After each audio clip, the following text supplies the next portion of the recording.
기도드리겠습니다. 은혜가 풍성하신 하나님, 감사합니다. 오늘 4월 13일 월요일 새벽 기도를 첫 시간을 하나님 앞에 올려드릴 수 있도록 인도하시니 감사합니다.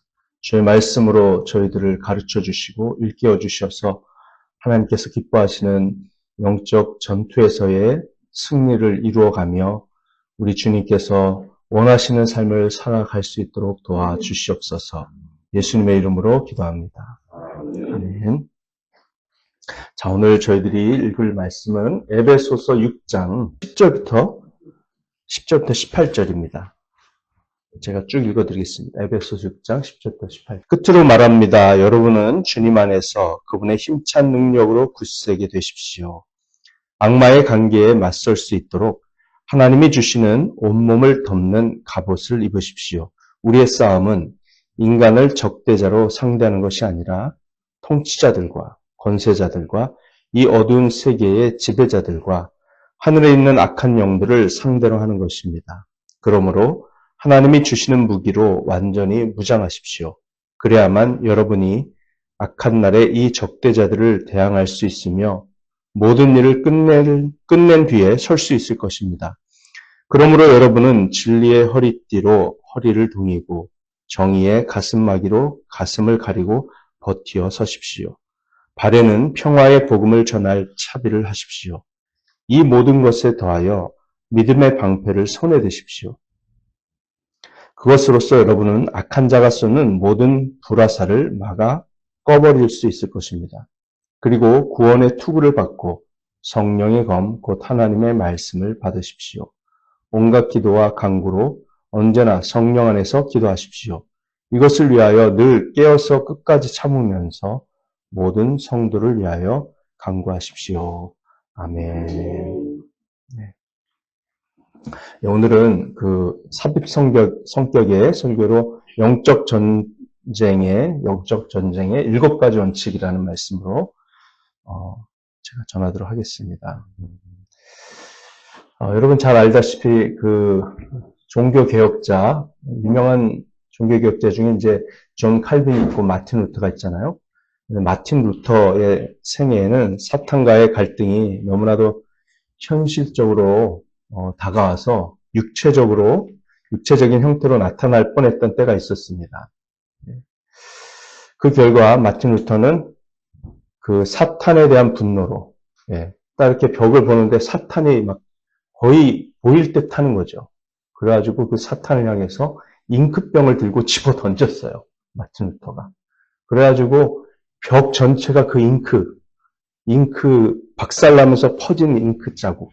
그게 마틴 루터의 영적 전투의 치열한 현장 증거의 하나로 계속 남아 있었다. 그거 지우지 말라고 그랬답니다. 그런 이야기가 전해져 내려옵니다. 수년 동안 그 얼룩이 남아 있었다 그래요. 그래서 마틴 루터가 로마 카톨릭 교회와의 그 갈등이 얼마나 심했는지 그래서 생생히 우리에게 알려주던 그런 일화입니다. 여러분 그 에베소서 6장 12절 말씀에 우리의 싸움은 인간을 적대자로 상대하는 것이 아니다라고 나와 있는데요. 이 싸움이라고 하는 단어, 이 싸운다라고 하는 이 동사가요. 그 당시 이제 로마 시대에 맨손으로 하는 격투기를 가리키는 용어입니다. 근데 이 격투기가 언제 끝나냐면 한쪽 선수가 다른 쪽 선수의 목을 눌러서 그 반대쪽 선수가 죽을 때까지. 죽어야 끝나는 싸움. 그러니까 사탄과의 영적 전쟁은 한쪽이 죽어야 끝나는 싸움처럼 격렬한 싸움이고 끝장을 보는 싸움이다. 이것을 사도 바울이 일부러 그 격투기 경기를 끄집어서 여기다 갖다 놨다는 사실을 기억해야 됩니다. 그러니까 사탄은 사도 바울이 이 글을 쓸 때에도 이 에베소서는 이제 사도 바울이 로마 감옥에 갇혀 있을 때, 그러니까 가택연금이죠, 물론. 그렇지만 착고가 차여 있고, 굉장히 힘든 그런 상황에서 생애 말년 아닙니까? 끝까지 전투가 끝나지 않는 거예요. 끝날 듯 하면서도 끝나지 않는. 그래서 사도 바울이 그것을 여기다 갖다 놨다는 사실 저희들이 기억해야 됩니다. 그래서 우리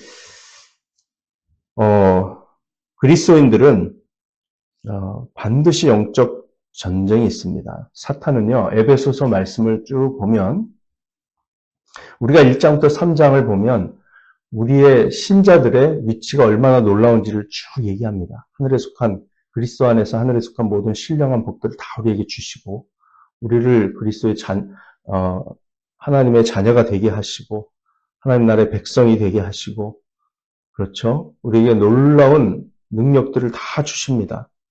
그런데 4장으로 이렇게 넘어가면 사탄은 우리를 막 흔들어가지고 마치 어린아이, 영적 어린아이였을 때는 그 진리의 말씀이 막 헷갈리니까 이것도 옳은 것 같고 저것도 옳은 것 같고 그러니까 그 진리의 거짓 교리의 홍수를 쏟아 부으면서 우리를 진리에서 떠나게 하려고 사탄이 공격을 엄청나게 많이 합니다. 일생 내내 쉬지 않고 우리를 공격하고 포위하며 또 우리를 정죄하고 고발하는 일들을 사탄이 계속 해냅니다.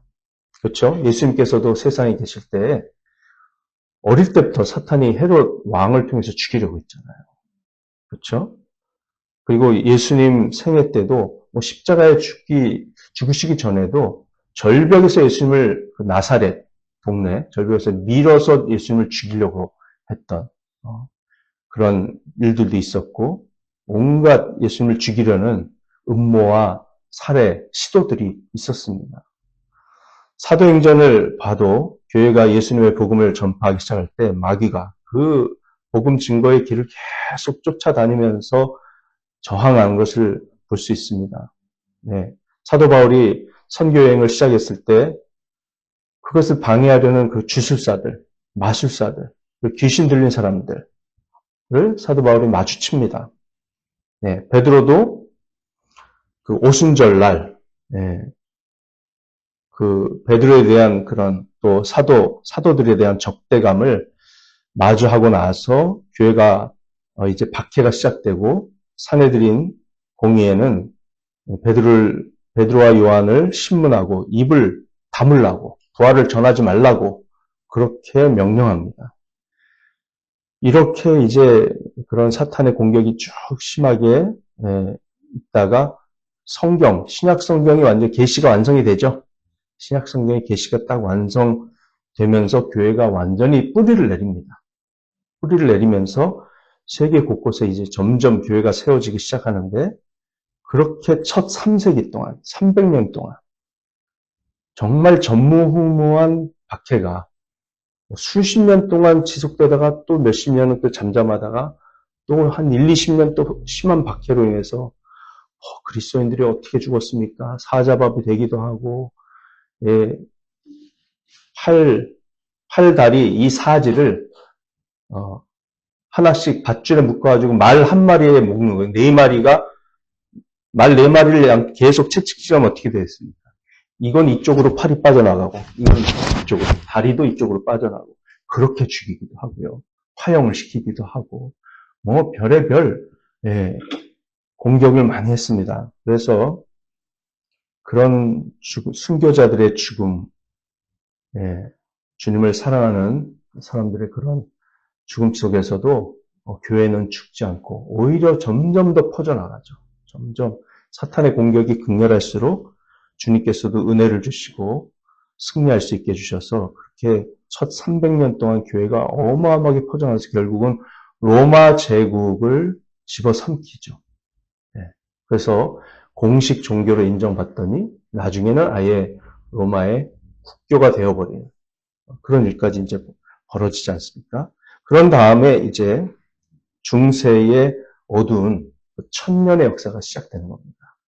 마틴 루터가 이제 바로 그 중세의 어두운 시대, 그 끝자락에서 복음을 만나고 성경을 제대로 알게 되면서 이제 우리 개신교가 탄생이 되는 겁니다.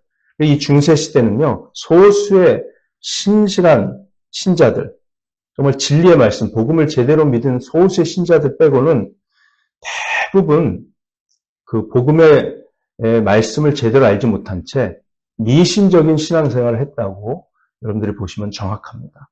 네.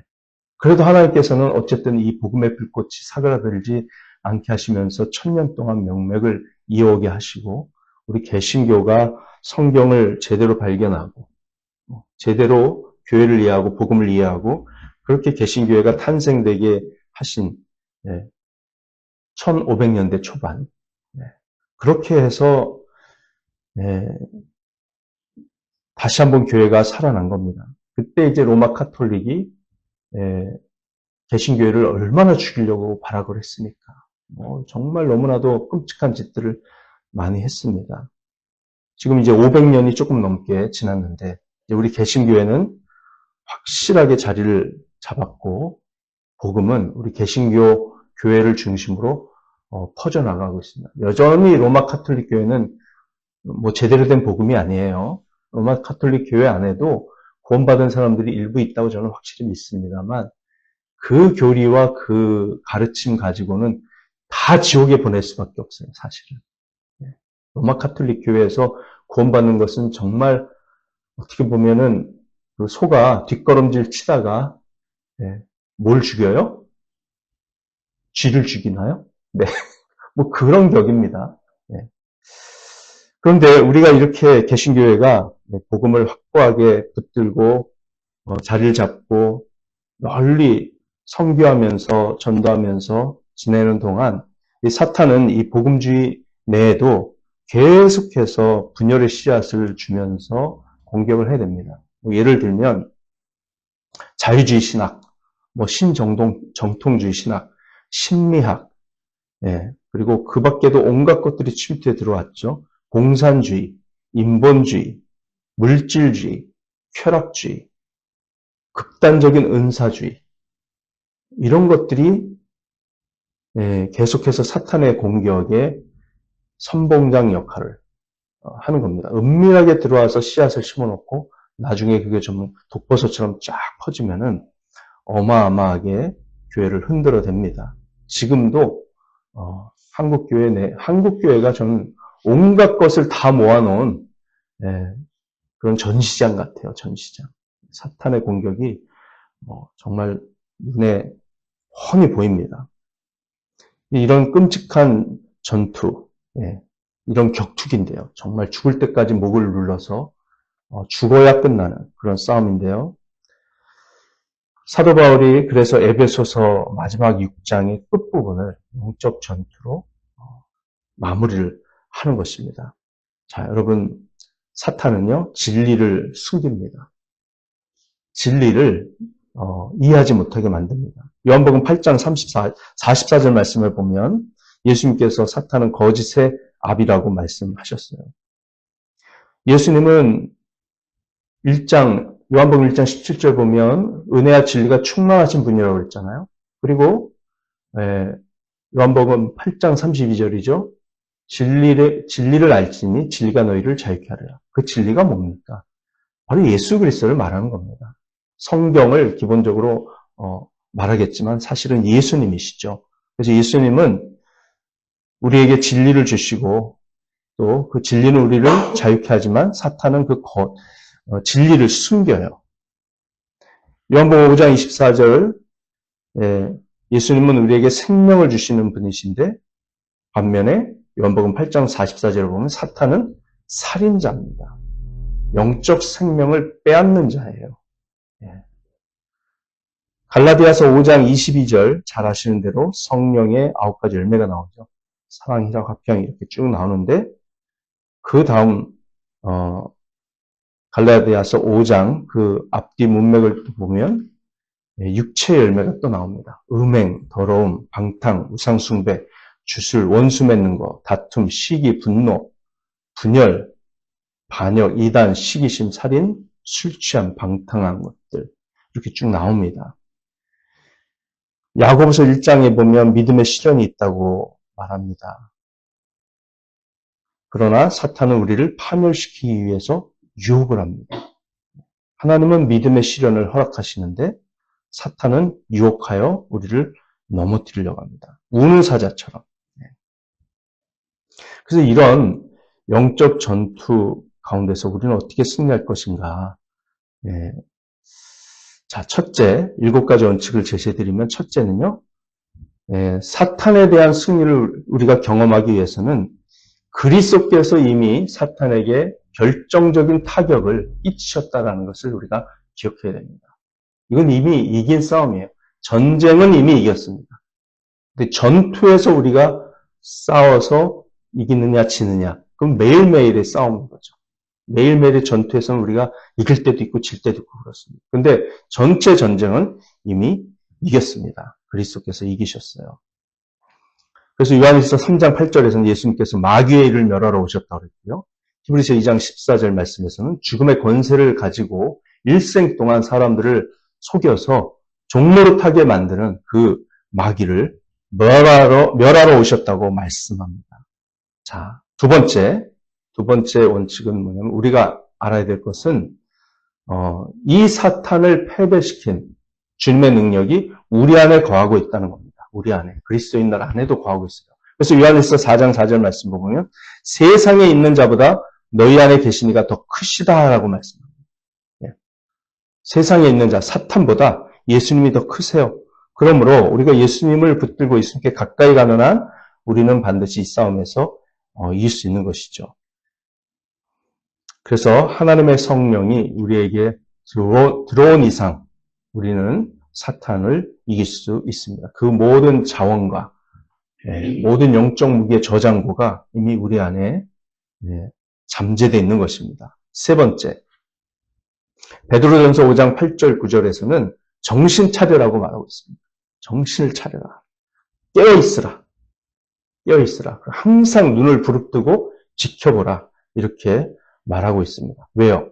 우리의 대적마귀가 우는 사자처럼 두루 다니면서 삼킬 자를 찾고 있기 때문에 깨어 있어야 됩니다. 깨어 있어야 돼요. 세 번째 원칙이죠. 세 번째 원칙이. 자, 그 다음 네 번째 어떻게 되겠습니까? 네 번째는 마귀에게 자리를 내어주지 말아야 됩니다. 마귀에게 자리를 내어주면 안 돼요. 그래서 에베소서 4장 27절 말씀에 이렇게 말씀하세요. 4장 27절 악마에게 틈을 주지 마십시오. 자리를 내주지 말라는 겁니다. 마귀에게 틈을 주지 말아야 돼요. 자, 그렇다면 마귀에게 틈을 주지 않으려면 어떻게 해야 될까요? 우리가 유리한 고지를 차지하면 됩니다. 유리한 고지. 그래서 다섯 번째는 마귀의 계계를 정확하게 알라라는 겁니다. 마귀의 계계를 정확하게 우리가 알고 분별하고 간파하면 유리한 고지를 우리가 차지할 수 있고 마귀에게 틈을 내주지 않을 수 있어요. 고린도후서 2장 11절 말씀해 보면 우리가 그의 계계를 알지 못하는 바가 아니라 이렇게 나옵니다. 거기서 그 마귀의 계계에 어떻게 나오냐면 그 문맥에서 사도 바울은요, 잘못한 신도들, 교회 안에 이제 성도들과의 관계, 교우들과의 관계에서 잘못한 성도들이 있어요, 분명히. 그럼에도 불구하고 그를 용서하라는 겁니다. 용서하라. 용서하지 못하면 거기서부터 마귀의 계계가 시작된다는 거예요. 그래서 용서하는 마음을 우리가 가지는 것이 바로 마귀의 계기를 분별하는 첫 번째입니다. 그래서 우리가 문을 막고 창문을 닫고 자물쇠를 채워야 됩니다. 그래서 마귀에게 틈을 주지 말아야 돼요. 계계, 이 마귀의 계계는 아주 교묘해서 어떻게든지 그 틈을 비집고 우리한테 들어와서 우리를 공격하려고 하는 것이죠.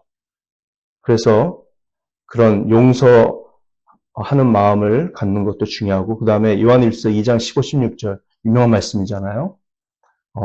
세상이나 이 세상에 있는 것들을 사랑하지 말라. 너희가 세상을 사랑하면 하나님 아버지의 사랑이 너희 안에 있지 않다고 그러면서 세 가지를 경계하라고 했죠. 뭐죠? 육신의 정욕과 안목의 정욕과 이생의 자랑이라고 그랬습니다. 세상 살림살이에 대한 자랑. 이런 것들, 그런 것들을 통해서 마귀의 계계와 계략이 다가옵니다. 그래서 우리가 사탄에게 자리를 내주지 않으려면 이렇게 괴계를 분별해야 되고요. 그 다음에는 사탄이 공격하고 다가올 때 도망가라는 겁니다. 도망가라. 이게 6번째입니다. 계략을 알아야 되고 그 다음에 그가 오는 것을 보면 도망가야 돼요. 그래서 디모데후서 2장 22절 말씀에 이렇게 말씀합니다. 너희가 젊은이의 정욕을 피하라. 그리고 유혹을 피하고 의를 좇으라 라고 말합니다. 그러니까 마귀가 다가올 때 도망쳐야 돼요. 그렇지 않으면 붙잡혀가지고 한참 고생을 합니다. 그래서 이렇게 도망치고 그 다음에 우리가 승리하려면 어떻게 해야 될까요? 일곱 번째 말씀은 바로 모든 생각을 사로잡아 그리스도께 복종하게 하는 것입니다. 우리의 생각을 사로잡아서 그리스도께 복종합니다. 대부분의 사탄의 그 공격은 우리의 생각에서 시작됩니다. 생각에 일단 씨앗을 심어주고 유혹하는 그 감정적인 그런 쾌락의 기쁨 이런 것들을 우리 생각에 심어주기 때문에 우리가 넘어지는 거거든요. 그래서 우리의 생각을 계속 즉시 사로잡아서 주님 앞에 복종하는 연습을 하는 것이 바로 승리의 위대한 비결 중에 하나입니다.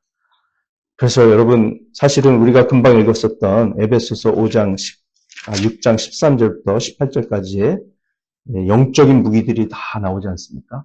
이것을 하나하나 이렇게 다 우리가 분석해서 이해하고 믿음으로 고백하고 붙들다 보면 방금 말씀드린 7가지의 영적 전쟁의 원칙이 다 들어가 있고 그것을 다 실천할 수 있는 은혜가 있습니다. 그래서 여러분 오늘도 우리의 영적 치열한 전투장은 생각과 감정이에요.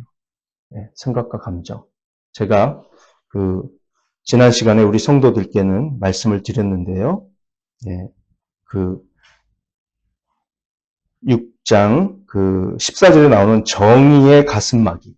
정의의 가슴막이 그거 설교할 때 제가 말씀드렸습니다.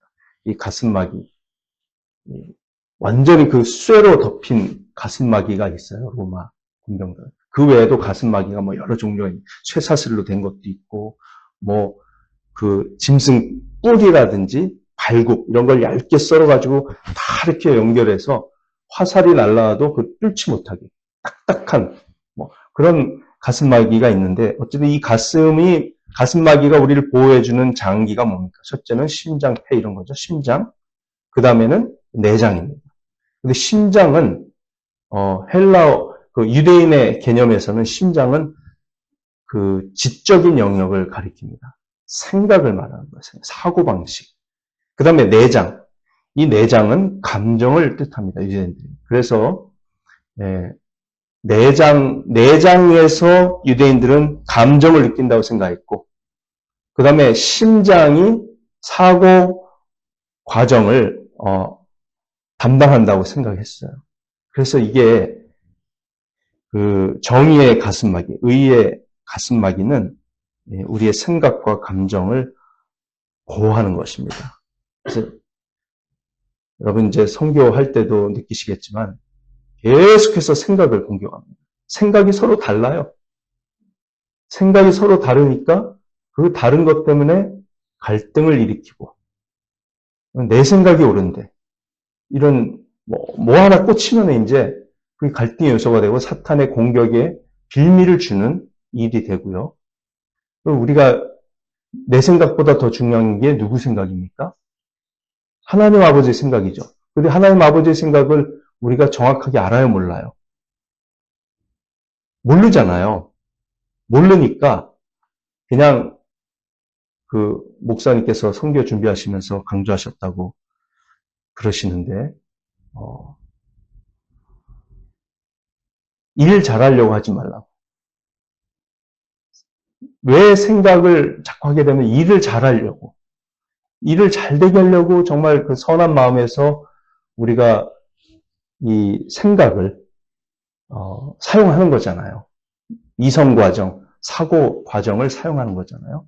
근데 일 잘하는 것보다 더 중요한 것은 관계라고 강조하셨을 텐데, 관계. 그래서 조금 내 생각대로 다 안 돼도 자꾸 내려놓는 연습.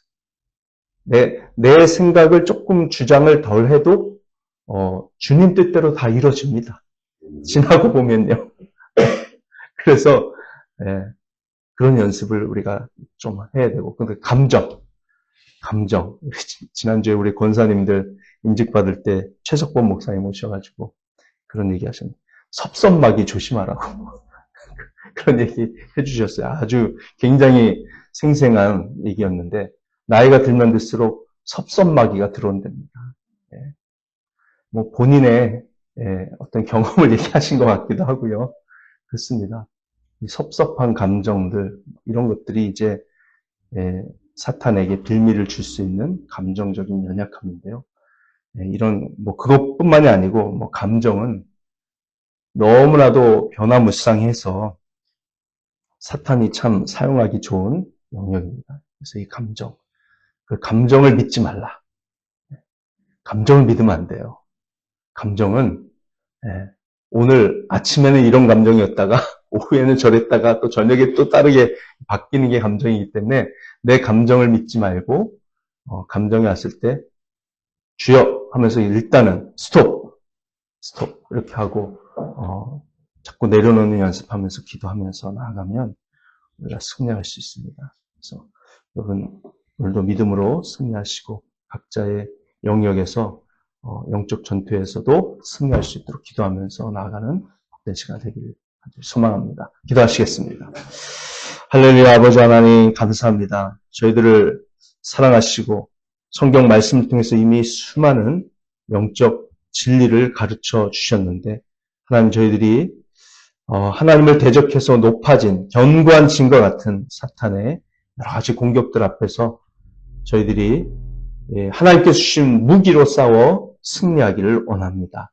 아버지, 저희들에게 성령을 주시고 예수 그리스도의 복음을 주셨사오니 주님을 앞장 세우고 주님을 뒤따르면서 이 싸움에서 반드시 승리하게 하시고 우리가 주님보다 앞서지 않도록 도와주시며 우리의 생각과 우리의 감정이 주님의 생각과 주님의 계획보다도 앞서지 않도록 항상 우리를 겸손하게 만들어 주셔서 승리하는 저희들 되게 하여 주옵소서. 감사하며 예수님의 이름으로 기도합니다. 아멘. 예, 사랑하고 축복합니다. 오늘도 복된 하루 되시고 기도로 승리하시기 바랍니다. 개인기도 시간 갖겠습니다.